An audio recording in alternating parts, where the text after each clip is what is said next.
এখন খুবই দুষ্টুমি করে, জুনিয়রদের অনেক টর্চার করে, অনেক মাইট দেয়। মাঠ কোনোদিন 7,000 টাকায় ভাড়া পাওয়া যায়। আমি ওনার কাছে যখনই যাই তখনই উনি অনেক জোরে চিমটি দিতে পারে, আর এইভাবে একটা ইয়া মারতে পারে। একটা জিনিস হয়তো আপনার সোশ্যাল মিডিয়াতে যে অনেকে কিছু হইলেই দেখা যাচ্ছে আপনি 3 ম্যাচ পরে একদিন খারাপ খেলছেন, বলতেছে যে আবার মাঠ ভাড়া করে অনুশীলন করবে, মাঠ ভাড়া করতে হবে। আসলে কি আপনি মাঠ ভাড়া করে অনুশীলন করছিলেন বা প্র্যাকটিস করছিলেন?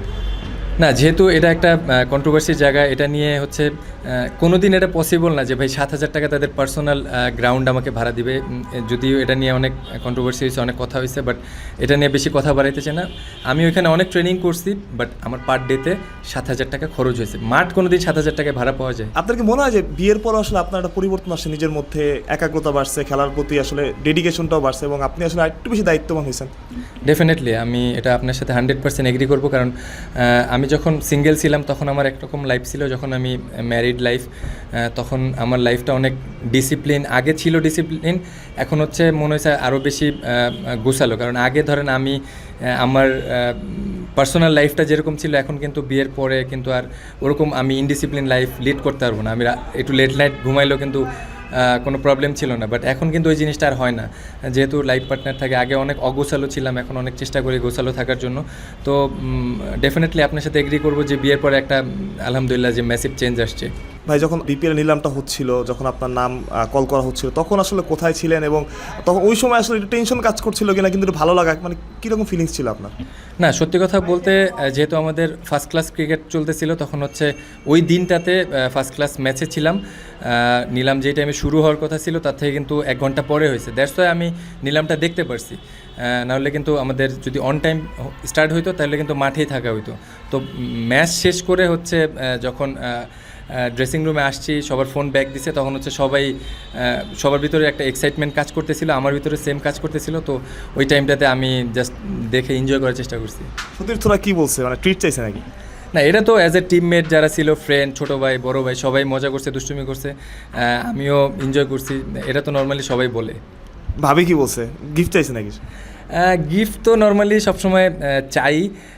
নর্মালি ও এই নিলামটা এনজয় করছে, কারণ ও এরকম কখনো দেখে নাই। তো গিফট সবসময় চায়, এখন তো আরও বেশি চাবে। তো এনজয় করছে। নাইম ভাই, আপনি হাইস্ট দামে বিক্রি হয়েছে এবং মুস্তাফিজুর রহমান, তিনি আইপিএলে বাংলাদেশের ইতিহাসে সর্বোচ্চ বিক্রি হয়েছে। ওটা যখন শুনছেন আসলে মাঠের মধ্যে আপনারা আসলে একটু অবাক হয়েছেন, কিন্তু খুশি তো অবশ্যই হয়েছেন?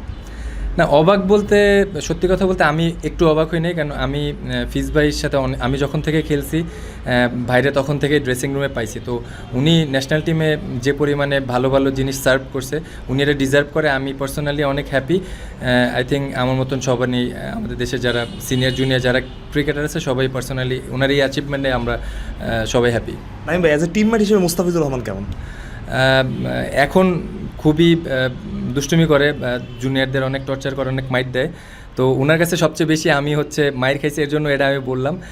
বাট উনি খুবই ভালো মানুষ, অত্যন্ত একদম সাদা মনের মানুষ, এক কথায়।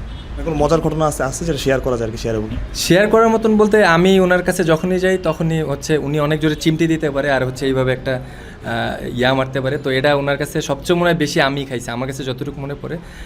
এটা আমি যতদিন ন্যাশনাল টিমে গেছি, উনি তো অ্যাজ অলওয়েজ সবসময় থাকে। তো আমি গেলে এটা আমার প্রাপ্য, আমি গেলে।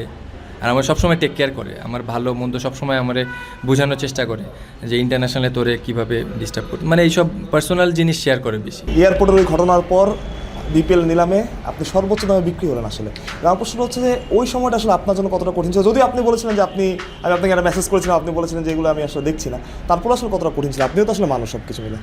না, আলটিমেটলি ওইটা একটা ইনসিডেন্ট। ধরেন আমি এতদিন পরে ন্যাশনাল টিমে ব্যাক করছি, হয়তো মানুষ যেভাবে এক্সপেক্ট করছে ওইভাবে হয় না। দ্যাটস ওয়াই হয়তো মানুষের, আপনি যখন ভালো খেলবেন আপনার সমালোচনা হবে, খারাপ খেললেও ওইটা সমালোচনা হবে। আলোচনা সমালোচনা দুইটাই থাকে।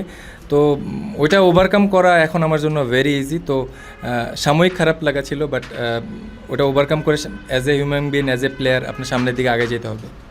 নাইম ভাই, আপনি প্রতিদিন, আমরা যখন মাঠে আসি আপনার প্র্যাকটিস তখন শেষ হয়ে যায়, আপনি প্র্যাকটিস শুরু করেন সকাল 6টায়, আমরা আসি হয়তো সবাই 10টা-11টার সময়, দেখি যে আপনি চলে যাচ্ছেন। এই যে আপনার মধ্যে একটা চেঞ্জ, এই যে খেলার প্রতি একাগ্রতা, এটা আসলে কীভাবে আসলো? না, আসলে দেখেন, আমাদের কিন্তু মিরপুরে, বিশেষ করে মিরপুরে আমি যেহেতু উইকেট কিন্তু ওরকম অ্যাভেলেবেল থাকে না। তো সেক্ষেত্রে দেখেন মিরপুরে কংক্রিটটা, যেহেতু আমি কংক্রিটে একটু প্র্যাকটিস করি, আমার কংক্রিটে প্র্যাকটিস করলে আমার শেপ ওভারঅল সব কিছু খুব ভালো হয়।